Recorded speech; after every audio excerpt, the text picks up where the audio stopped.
karena Pak Sekda, jadi lunak sampaikan terkait usulan yang ditanya anggota Dewan usulkan ke pemerintah Aceh, nyo balai pengajian disebut karena hanya dalam list kriteria badan daya.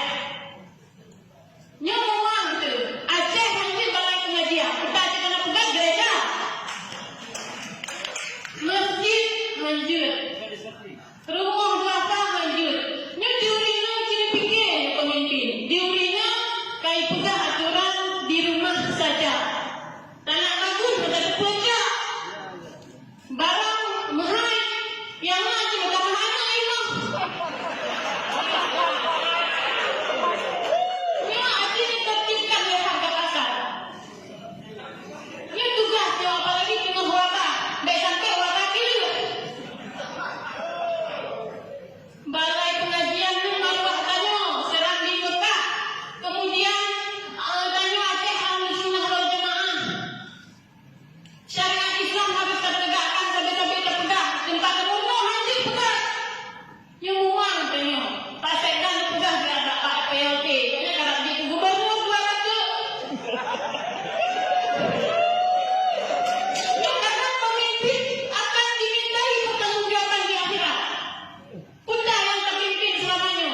Zalimkah tanya? Atau tanya memang tak peduli ke rakyat?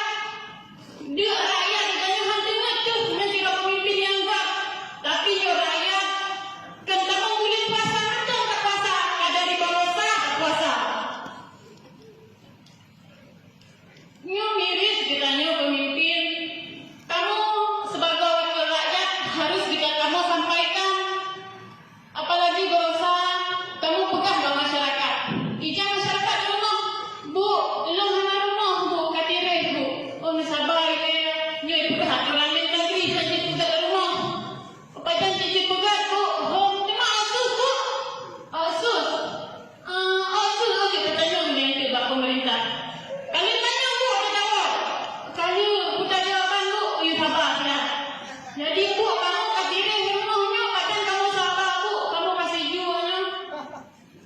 Kamu hati dia waktu gabung Pak. Tengok reses, penyebab tengok tapuin agama Pak. Jadi yang nak sampaikan Pak, tolong adil terhadap mandu masyarakat. Karena masyarakatnya masyarakat rural. Tim kamu dari yang kasih mata tim PA kan, tim Gerindra kan, masyarakat brown. Ini marilah sama-sama kita ini peduli ke rakyat. Jabatan yang mana beda berfoya-foya karena tanya gaji yang lu, motor